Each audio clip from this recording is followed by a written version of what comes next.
Muy buenos días. Después de un largo periodo de ausencia, estamos de regreso en el canal. La verdad es que en las últimas semanas y días han estado aconteciendo muchas cosas en la política nacional e internacional, desde el nombramiento de Rosario Piedra como nueva titular de la CNDH hasta el golpe de estado en Bolivia para derrocar y quitar de la presidencia a Evo Morales. Tales acontecimientos, aunque aparentemente ajenos uno de otro, pues son importantes porque forman parte del panorama político que debemos conocer todos aquellos que sentimos interés por el futuro y presente de nuestro país. Sin embargo, en esta ocasión el video va enfocado en otro aspecto del canal, ya que este es el primer video con un enfoque principalmente histórico y viene en forma de una reseña. En este caso se trata del libro titulado Iturbide, el otro padre de la patria, del autor Pedro J. Fernández. Como pequeña reseña, es un ingeniero en computación electrónica de la Universidad Iberoamericana que se volvió escritor y que hace divulgación histórica y cultural de México desde julio de 2010. Se ha dado a conocer mediante una cuenta de Twitter llamada Don Porfirio Díaz, y también escribió Yo, Díaz, y más recientemente Morir de Pie, un libro sobre Emiliano Zapata. Y volviendo al tema, es necesario entender que para poder descifrar muchos acontecimientos de nuestro presente, es bastante útil y casi imprescindible conocer nuestro pasado, ya que eso, por supuesto, que va más allá que solo quedarnos con lo que se nos enseña en la educación básica y en la preparatoria, sobre todo porque es muy sencillo engañarnos y engañar a los demás con datos y muchas falsedades históricas.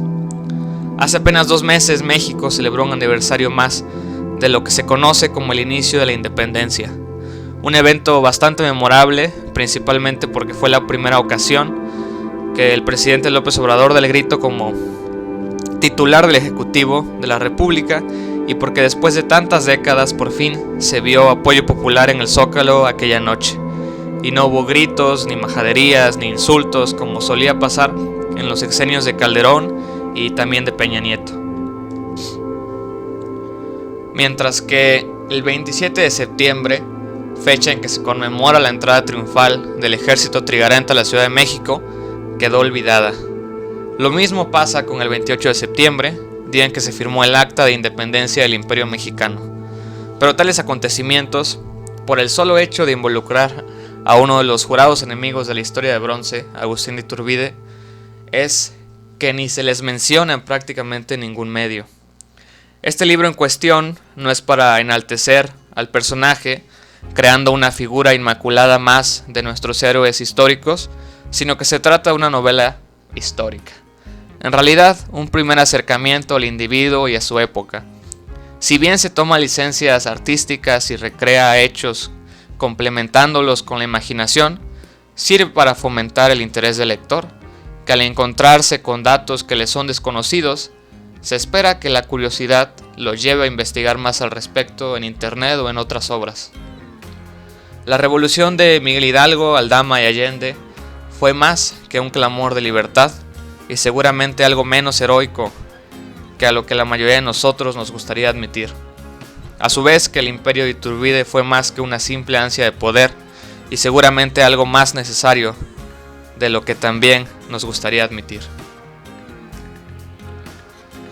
Eventos que parecen tan lejanos como de hace 2 siglos siguen siendo simbólicos e importantes para nuestra realidad actual. Hoy sin duda vemos cómo la gran mayoría de medios escritos tradicionales y las grandes televisoras intentan engañar a la sociedad día con día, pretensión que antes lograban a falta del gran contrapeso que es el internet. Creo que una vez comprendido esto, estamos solo a un paso de darnos cuenta de que la historia también es altamente manipulable, y no solo la escribe el vencedor del momento, sino también sus sucesores y los que se vuelven poderosos a costa de que la mentira se siga propagando. En este libro nos encontramos con el nacimiento de Agustín, un breve recuento de sus primeros años y su infancia en Valladolid, su época primeriza en el ejército realista y una perspectiva diferente sobre las batallas que peleó Hidalgo al principio de su movimiento.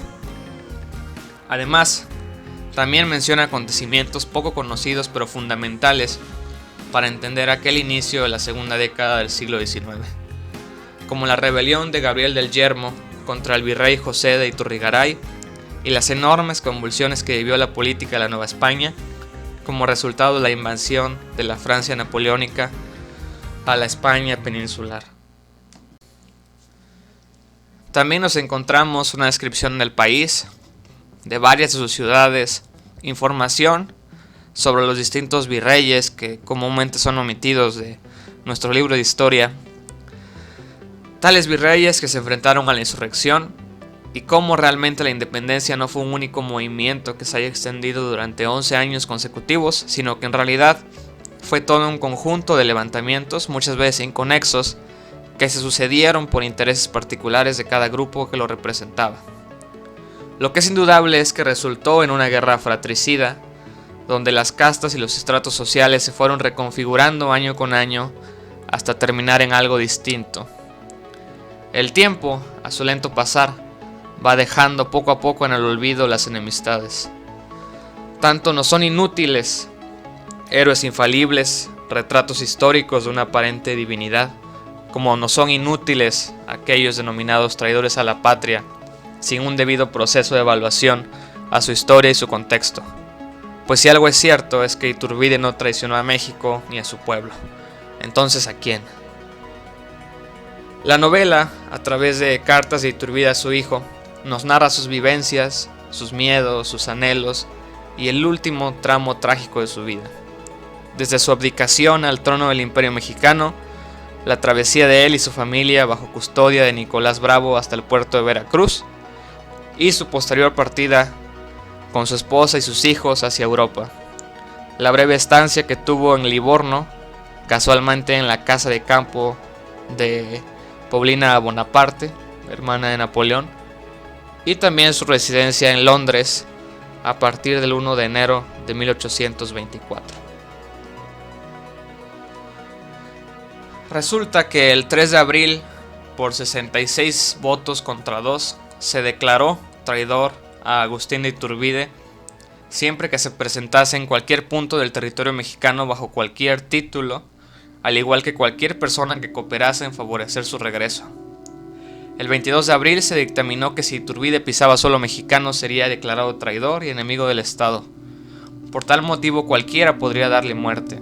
El 28 de abril, el dictamen fue ratificado y se hizo extensivo a quienes ayudasen su retorno. Sin embargo, esto jamás le fue notificado de ninguna forma.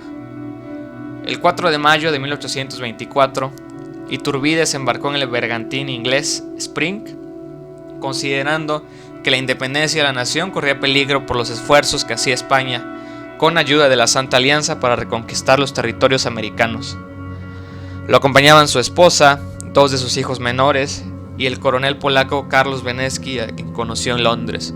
Llevaba consigo una prensa, documentos personales y un manifiesto que dirigía al pueblo de México titulado Manifiesto al Mundo, cuyo link dejo en la descripción del video para que todos ustedes puedan revisarlo.